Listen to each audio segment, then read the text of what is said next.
جو لوگ فوت ہو جاتے میرا شوہر ان کی قبر کھودتا تھا اور خوب پیسے کماتا تھا، لیکن کچھ دنوں سے شوہر ایک عجیب حرکت کرتا۔ جو بھی جنازہ آتا شوہر چپکے سے قبر میں موبائل رکھ دیتا اور پھر اپنے نمبر سے کال کرتا۔ ایک دن شوہر نے جوان عورت کی قبر کھودی، پھر جب اس عورت کو دفنانے لگے تو شوہر نے چپکے سے موبائل رکھ دیا۔ پھر رات کو شوہر نے جیسے ہی کال کی تو میں نے اپنے شوہر کو آج بھی فون پر لوگوں کو یہ کہتے سنا کہ رات کو تم لوگوں کو ایک بہت ہی خاص قسم کی چیز دکھانے والا ہوں۔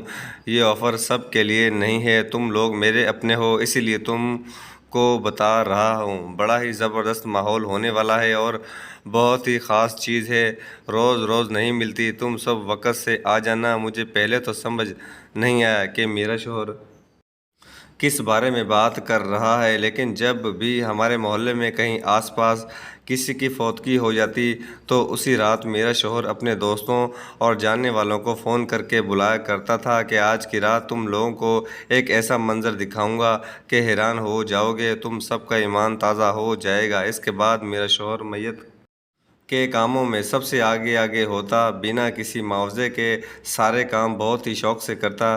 میت کو نہلانے سے لے کر اس کو دفنانے تک وہ سب سے آگے ہوتا تھا، یہاں تک کہ آخر کے کام جو کہ بہت محنت والے ہوتے ہیں وہ بھی کرتا۔ کفن دفن کا کام بھی میرا شوہر کرتا، یہاں تک کہ کبھی کبھی تو وہ کفن بھی خود خرید کر لاتا، جو آج کل ویسے بھی بہت مہنگا ہو گیا تھا۔ آج کل تو مرنا بھی آسان نہیں تھا۔ سارا محلہ میرے شوہر کی تعریفیں کرتا، کہتا تھا کہ بڑا ہی نیک انسان ہے، جب بھی کسی کے ہاں کوئی غم ہوتا یہ شخص سب سے پہلے پہنچ جاتا، کام ایسے کرتا کہ گویا کوئی اپنا ہی اس دنیا سے چلا گیا ہو۔ آج کل ایسے لوگ کہاں سے ملتے ہیں، میں کسی کے گھر چلی جاتی تو وہاں پر سب میرے شوہر کی ہی بات کر رہے ہوتے کہ تمہارے شوہر جیسا تو کوئی بھی نہیں ہے، بڑے ہی خوش قسمت ہو اور وہ اپنی آخرت سنوار رہا ہے، اور جو اچھا انسان اتنا اچھا ہو تو ظاہر ہے گھر میں بھی بہت اچھا ہوگا۔ میں چپ چاپ لوگوں کی باتیں سنتی رہتی تھی کیونکہ میں جانتی تھی کہ میرے شوہر کے دو روپ تھے، وہ گھر میں بالکل بھی اچھا نہیں تھا۔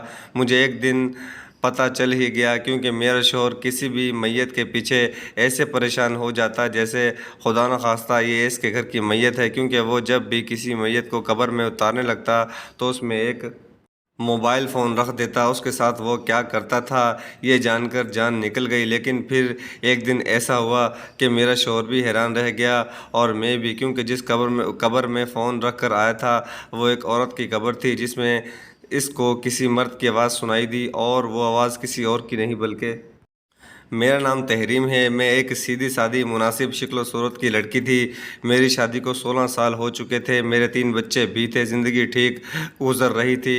پر میرا شوہر عجیب طرح کا انسان تھا، یوں تو اس کی محلے میں چھوٹی سی کریانے کی دکان تھی، اسی لیے اسے سارا محلہ جانتا تھا، لیکن اس کے علاوہ اسے پیسے کمانے کا بہت شوق تھا، لیکن بہت ہی آسان اور چھوٹے طریقے سے۔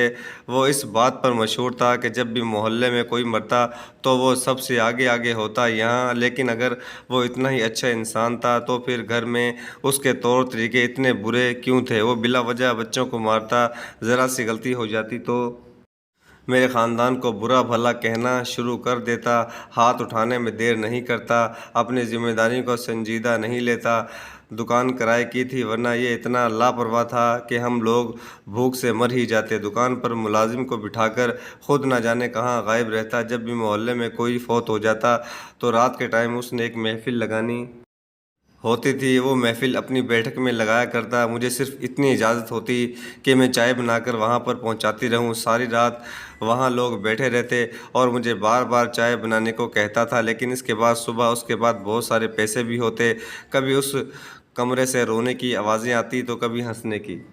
ایک رات ایک شخص کو دل کا دورہ پڑ گیا، وہیں سے اسے ہسپتال لے گئے، لیکن اس کی جان بچ گئی، پر میں پریشان ہو گئی تھی کہ اب تو سارے محلے والے کہیں گے کہ ہم نے ہی کچھ کیا ہے کہ ہمارے گھر سے اسے ایسی حالت میں نکالا تھا، لیکن کسی نے کچھ بھی نہیں کہا اور پھر سے محفل چلنے لگی۔ جب محلے میں کوئی مر جاتا میرا شوہر بہت خوش ہوتا تھا، کہتا آج تو دہاڑی لگے گی۔ میرا بڑا بیٹا 13 سال کا تھا، اس کو ایک دن میں نے بیٹھک میں چھپا دیا اور کہا جو بھی وہاں بات چلے ساری باتیں مجھے آ کر بتانا۔ میرا بیٹا ویسے بھی بہت سمجھدار تھا اور گھر کے حالات دیکھ کر وقت سے پہلے ہی سمجھدار ہو گیا تھا کہ اس کا ایک دن تو ایسا ہوا کہ ہمارے محلے میں کوئی فوتگی ہوئی۔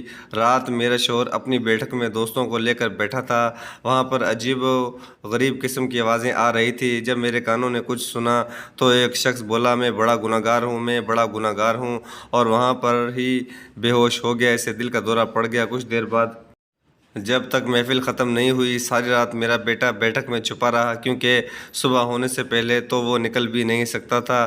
صبح اس نے مجھے ساری بات بتائی، جس کو سن کر میں حیران رہ گئی۔ اصل ہوتا یہ تھا جب بھی محلے میں کوئی شخص مرتا تو میرا شوہر اسے دفنانے تک، اس کے آخری کام کروانے تک اس کے ساتھ رہتا تاکہ وہ اس کی قبر میں ایک موبائل فون رکھ سکے۔ میرا شوہر مرنے والے کی قبر میں موبائل فون رکھ کر اس سے اپنے نمبر پر کال ملا دیتا تھا۔ وہ فون بھی ایسا رکھتا جس کی بیٹری بہت زیادہ چلتی ہو، اور پھر بعد میں جا کر وہ فون نکال لیتا، پھر کال کر لیتا تھا، پھر اپنے سارے دوستوں کو بلا لیتا کہ آج تم لوگوں کو میں سناؤں گا قبر میں کیا ہوتا ہے، منظر کیسا ہوتا ہے۔ میرے بیٹے نے بتایا کہ لوگوں کو بلا کر ان کو اسلامی باتیں بتاتا، قبر سے آنے والی آوازیں سناتا۔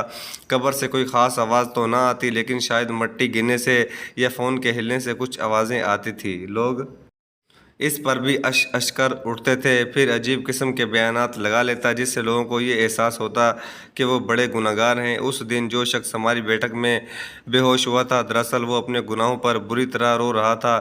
اتنا دل سے رویا اور اتنی بری طرح رویا کہ اس کو ہارٹ اٹیک آ گیا۔ جاتے ہوئے یہ لوگ ہدیہ کے طور پر میرے شوہر کو کچھ پیسے بھی دے جاتے، کہتے تھے کہ آپ کی محفل میں بیٹھ کر ہمارا ایمان تازہ ہو گیا، ہمیں یہ پتہ چل گیا کہ انسان نے ایک دن مرنا بھی ہوتا ہے اور موت برحق ہے جس سے کوئی انکار نہیں کر سکتا۔ اپنے بیٹے سے یہ ساری باتیں سن کر میں تو سر پکڑ کر بیٹھ گئی کہ اچھی بھلی زندگی جا رہی ہے، کریانے کی دکان ہے، 3 وقت کی روٹی پوری ہو رہی ہے، بچے پڑھتے ہیں، پھر میرے شوہر کو کس قسم کی حرکتیں کرنے کی پڑی ہے، کیوں اس کو تجسس ہے۔ ان ساری چیزوں کو جاننے کا میں نے اپنے شوہر کے سامنے کبھی بھی کوئی بات نہیں کی تھی۔ سچ کہوں تو میں اس سے ڈرتی بھی بہت تھی، کیونکہ ہر دوسری بات پر تو وہ ہاتھ اٹھا لیتا، لیکن آج میں نے سوچ لیا کہ اس سے بات کروں گی۔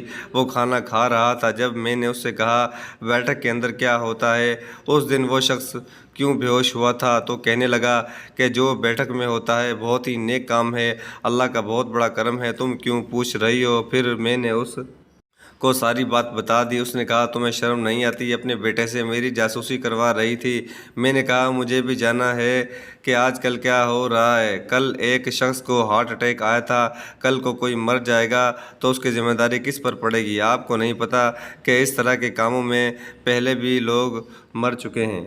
لوگ ضرورت سے زیادہ جذباتی ہو جاتے ہیں، پھر ان کا دل بیٹھ جاتا ہے۔ آپ کس قسم کے کام کر رہے ہیں، ان کاموں کو کرنے سے آپ کو کیا مل جائے گا۔ لوگوں کی قبر میں موبائل رکھنا اور آوازیں سننے کی کوشش کرنا اور بعد میں وہ موبائل نکال لینا کس حد تک عجیب بات ہے۔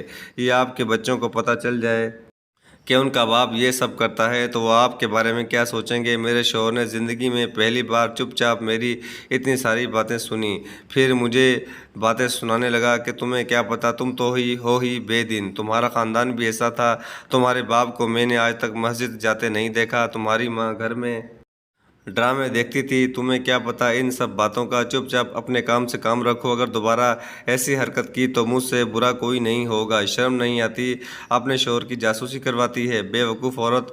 مجھے غصہ تو بہت آیا لیکن میں نے غصہ پی لیا۔ اپنے شوہر کو کہا کہ اگلی دفعہ اس طرح کچھ ہوا تو مجھے بھی دکھانا، میں بھی دیکھنا چاہتی ہوں۔ تم سچ کہتے ہو میں واقعی بے دین ہوں تو تم مجھے یہ بتاؤ، مجھے بھی سمجھاؤ تاکہ مجھے بھی اندازہ ہو جائے۔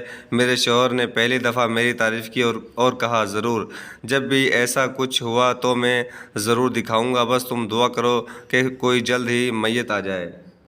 میں نے اپنے دل پر ہاتھ رکھ لیا کہ توبہ توبہ، کسی کے مرنے کی دعا میں کیوں کروں، لیکن ہاں میں سر ہلا دیا کہ ٹھیک ہے۔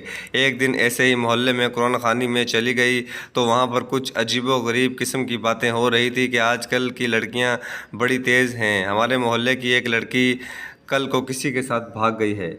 سارے یہی باتیں کر رہے تھے۔ وہاں عورتیں بھی آئی ہوئی تھیں، کہنے کو تو قرآن خوانی تھی، لیکن عورتیں ادھر ادھر کی باتوں میں مصروف تھیں کہ ہمارے محلے میں اس طرح کی کوئی خبر بھی نہیں آئی۔ یہ تو شریفوں کا محلہ تھا، لیکن دیکھ لو اب کیا ہو گیا، یہ سارا کچھ موبائل اور فیس بک کا کیا دھرا ہے۔ اچھی بھلی پڑھی لکھی اور سمجھدار لڑکی تھی، پتہ نہیں کس بے روزگار انسان کے ساتھ اپنے گھر والوں کا منہ کالا کروا کر بھاگ گئی۔ باپ بیچارہ اتنا رویا تھا اور ماں تو جیسے کچھ بول ہی نہیں رہی تھی۔ اب خیر بولے گی بھی کیا؟ میں بھی سوچنے لگی کہ واقعی آج کل زمانہ بڑا خراب ہے۔ میرے 2 بیٹے تھے اور بیٹی سب سے چھوٹی تھی۔ اسی قرآن خوانی میں ایک لڑکی موبائل پر باتیں کر رہی تھی۔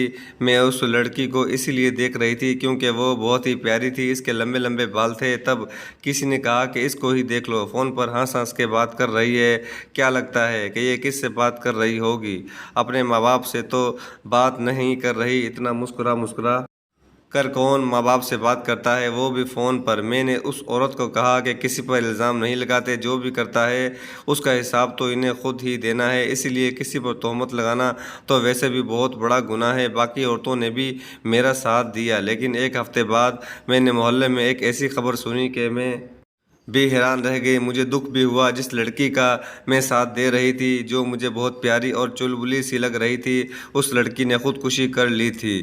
وہ بے حس و حرکت پڑی تھی، اس کے گھر میں کوئی بھی نہیں تھا سوائے اس کی خالہ کے۔ اس کے ماں باپ بیرون ملک ہوتے تھے، راستے میں تھے، پر ان کے آنے سے پہلے ہی تدفین کرنی پڑی۔ میرے شوہر کو پتہ چل گیا کہ محلے میں پھر سے میت ہے، میرا شوہر تو بھاگ آیا۔ اس طرح جنازہ عورت کا تھا، اسی لیے اس نے صرف دفنانے کا ہی کام کرنا تھا، لیکن عورت کی میت کافی مشکل ہو جاتی تھی کیونکہ عورت کی میت کو غیر محرم ہاتھ بھی نہیں لگا سکتے۔ لیکن وہ یہ موقع ہاتھ سے جانے نہیں دینا چاہتا تھا کیونکہ اس سے اس کی محفل لگتی تھی اور محفل سے اسے ہزاروں روپے ملتے تھے، تو وہ اپنی دہاڑی کیسے خراب کرتا؟ اسی لیے کسی طرح آگے پیچھے ہو کر کام کر ہی لیا۔ اپنا موبائل قبر کے اندر رکھ دیا۔ شوہر آیا تو محفل سجانے کی تیاری کر رہا تھا، میں چیزیں رکھ رہی تھی۔ میں نے اسے کہا کہ آج مجھے بھی سننے دو کہ وہاں پر کیا ہوا ہے، کیونکہ جس لڑکی کی موت ہوئی ہے بڑی پیاری تھی۔ میرے شوہر نے کہا تم اسے جانتی تھی؟ میں نے کہا جانتی نہیں تھی، پر اس بیچاری کو دیکھا تھا، اچھی بھلی تھی، جوان لڑکی تھی، جوان جہان تھی، ابھی عمر ہی کیا تھی۔ میرا دل ابھی تک دکھ رہا ہے، آج مجھے بھی سننے دو۔ میرے شوہر نے کہا کہ تم بیٹھک سے سائیڈ والی کھڑکی میں بیٹھ جانا، تمہیں وہاں سے باتیں سنائی دیں گی، بس دیکھتے ہیں کیا ہوتا ہے۔ شام کے ٹائم ہی جنازہ پڑھایا گیا۔ 10 منٹ لوگوں کو اکٹھا کرنے میں لگے۔ آج زیادہ لوگ نہیں آئے تھے، بس تھوڑے لوگ آئے تھے کیونکہ یہ کسی عورت کی میت تھی اور اس کو لوگ جانتے نہیں تھے، ورنہ تو ایسے ہوتا ہے کہ کوئی محلے میں مرد وغیرہ مرتا تو لوگ اسے جانتے تھے، اسی لیے اس کے لیے دعا کروانے اور اس کی باتیں کرنے کے لیے آ جاتے تھے کہ بڑا نیک انسان تھا، ہم اسے جانتے تھے، ہماری اس سے بات ہوتی تھی، سلام دعا رہتی تھی، مسجد میں آیا کرتا تھا۔ عورت کو کوئی جانتا نہیں تھا، وہ بھی لڑکی کو، اسی لیے کم لوگ آئے تھے۔ اس میں سے بھی کچھ لوگ واپس چلے گئے۔ پھر جب کافی دیر تک کوئی آواز یا کسی ہلچل کی آواز بھی نہ آئی تو جو لوگ آئے تھے وہ بھی چلے گئے۔ میرا شوہر تو غصہ ہی ہو گیا، اس نے فون ایک سائیڈ پہ رکھ دیا۔ میں بیٹھک میں آ گئی۔ میں نے کہا کہ کیا ہو گیا؟ اگر ایسا ہو رہا ہے تو اب کیا کر سکتے ہیں؟ کہنے لگا کاش کوئی مرد ہی مر جاتا تو دہاڑی بن جاتی۔ میں نے شوہر کو حیران ہو کر دیکھا کہ تم یہ سب پیسوں کے لیے کرتے ہو؟ کہنے لگا کہ نہیں، پیسوں کے لیے نہیں کرتا، ویسے بھی اگر پیسوں کے لیے کروں گا تو کیا مشکل ہے، لوگ کفن کے لیے بھی پیسے لیتے ہیں، لوگ قرآن پڑھانے کے لیے بھی پیسے لیتے ہیں، تو پھر کیا ہو گیا؟ اگر میں نے پیسے لے لیے تو میں تبلیغ ہی تو کر رہا ہوں نا۔ میں نے شوہر کو کہا کہ یہ تبلیغ نہیں ہے، جو تم کر رہے ہو نا، بالکل بھی ٹھیک نہیں ہے، یہ چھیڑ چھاڑ اچھی نہیں ہوتی، قبر کی بے حرمتی کرتے ہو، لوگوں کو تو یہی کہتے ہو کہ فون بیچ میں رکھ دیا، دوبارہ نہیں نکالا، لیکن بعد میں جا کے فون نکالتے بھی ہو، تو یہ کوئی اچھی حرکت ہے؟ ہم لوگ آپس میں لڑ رہے تھے کہ اچانک وہاں کچھ ایسا ہوا کہ ہمارے ہاتھ پاؤں کانپنا شروع ہو گئے۔ ہم دونوں نے ایک دوسرے کو حیران ہو کر دیکھا، ہمیں تو چیخ ہی اٹھی کیونکہ وہاں پہ جب ہم دونوں میاں بیوی آپس میں لڑ رہے تھے تو فون میں سے اچانک سے کوئی آواز آئی۔ شوہر نے فون غصے سے ایک طرف رکھ دیا تھا، لیکن اس نے کال نہیں کاٹی تھی کیونکہ شاید اسے عادت ہی نہیں تھی کال کاٹنے کی۔ 2-4 گھنٹے تک بھی انتظار کرتا تھا۔ وہ اس معاملے میں بہت ثابت قدم تھا۔ لو، فون میں سے آواز آئی، جلدی کرو جلدی کرو، کوئی دیکھ نہ لے۔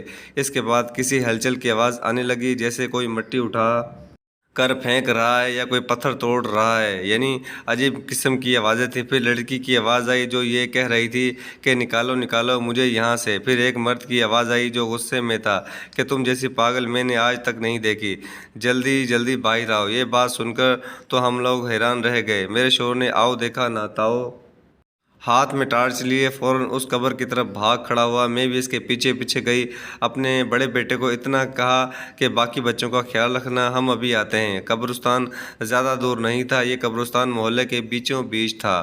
ہم بہت جلد وہاں پہنچ گئے، لیکن ہمیں قبر تلاش کرنے میں 2-3 منٹ اور لگ گئے۔ اندھیرا ہونے کی وجہ سے مشکل ہوئی تھی۔ میرے شوہر کو پتہ تھا، وہ آگے آگے تھا، میں پیچھے پیچھے۔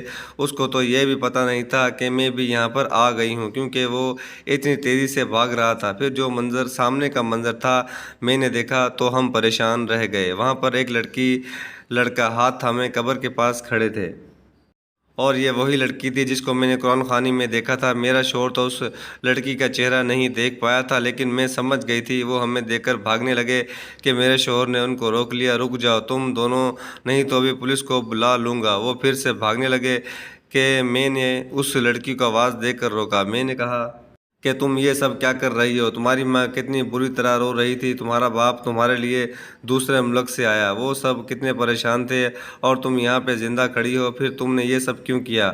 میرا شوہر اب خاموش ہو گیا تھا، کیونکہ وہ سمجھ رہا تھا کہ ایک عورت سے میں ہی بات کر سکتی تھی۔ اس کے ساتھ جو لڑکا کھڑا تھا اس کو تو میں نہیں جانتی تھی، لیکن میرا شوہر اسے جانتا تھا۔ شوہر نے میرے کان میں بتایا کہ یہ تو رفیق کا بیٹا ہے، بڑا ہی بدنام لڑکا ہے، اس کا پہلے ایک رشتہ خراب ہو چکا ہے، سارا محلہ اس کو برا سمجھتا ہے کہ یہ آوارہ ہے۔ میں نے اپنے شوہر کو کہا ابھی اس کے ماں باپ کو بلا کر لائیں، تو وہ لڑکی رونے لگی اور میرے قدموں میں بیٹھ کے کہنے لگی کہ میں اس لڑکے سے بہت محبت کرتی ہوں، لیکن ایک تو یہ ہماری ذات کا نہیں ہے، اوپر سے اس کا پہلے رشتہ خراب ہو چکا ہے۔ اسی لیے جب میں نے اپنے ماں باپ سے بات کی تو انہوں نے صاف انکار کر دیا۔ میرے ماں باپ بیرون ملک رہتے تھے، لیکن میں اپنی خالہ کے ساتھ رہتی تھی۔ میرے ماں باپ کو کوئی فکر نہیں تھی، اکیلا چھوڑ کر خود پیسہ کمانے میں لگے تھے۔ اسی تنہائی کا شکار ہو کر میں نے اس لڑکے سے دوستی کر لی جو محبت میں بدل گئی۔ ہماری محبت سچی ہے، ہم شادی کرنا چاہتے تھے، لیکن میرے ماں باپ کبھی یہ بات نہ مانتے۔ میری خالہ نے میرا ساتھ دیا، انہوں نے کہا کہ یہی ایک طریقہ ہے، نہیں تو جہاں بھی جاؤ گی ایک دھڑکا دل کو لگا رہے گا کہ ماں باپ تمہیں کہیں نہ کہیں تلاش کر ہی لیں گے۔ اس لڑکی کو دیکھا میں نے، اس کو کہا کہ تم اتنی پاگل ہو کہ اپنے ماں باپ کو جوان اولاد کی موت کا غم دینے کے لیے راضی ہو گئی، تو وہ یہی سمجھ رہے ہوں گے نا کہ تم مر گئی ہو۔ یہ لڑکا یہیں پہ موجود تھا، اس نے مجھے فوراً نکالا اور ہم پیچھے کے راستے سے یہ شہر چھوڑ کر بھاگنے والے تھے۔ ہم نے سارا پلان بنا رکھا تھا، ویسے تو میرا کوئی حق نہیں بنتا تھا، لیکن میں نے اس لڑکی کے منہ پر تھپڑ دے مارا۔ وہ لڑکا بھی کچھ نہ بولا، میرا شوہر بھی چپ چاپ کھڑا تھا۔ میں نے کہا اتنی دیوانگی بھی اچھی نہیں ہوتی۔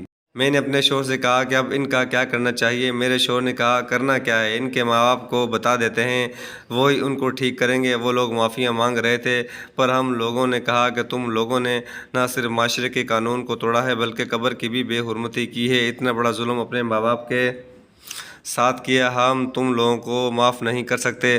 ہم ان لوگوں کے گھر پہنچے جن کی یہ بیٹی تھی۔ میرے شوہر کا کہنا تھا پہلے تم داخل ہو اور جا کر آرام سے ساری بات سمجھاؤ، ابھی تو انہوں نے اپنی بیٹی کو دفنایا تھا، پھر وہ یہ سب دیکھ کر کہیں زیادہ ہی پریشان نہ ہو جائیں۔